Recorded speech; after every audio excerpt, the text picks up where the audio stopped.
बिस्मिल्लाहिर्रहमानिर्रहीम। अस्सलामु अलैकुम वरहमतुल्लाहि वबरकातुहू। आबिद रज़ा चैनल की तरफ से आज मैं अपने दोस्तों को रसूलुल्लाह सल्लल्लाहु अलैहि वआलिहि वसल्लम का एक फरमान बताऊंगा।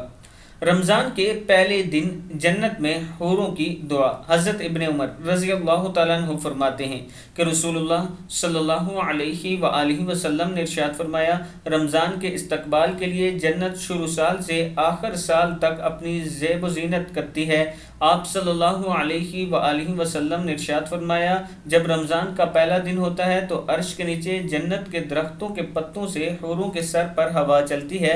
फिर हूरें कहती हैं, ए हमारे परवरदिगार, अपने बंदों में से हमारे लिए शोहर बना दे, इनसे हमारी आंखें ठंडी हों और इनकी आंखें हमसे ठंडी हों।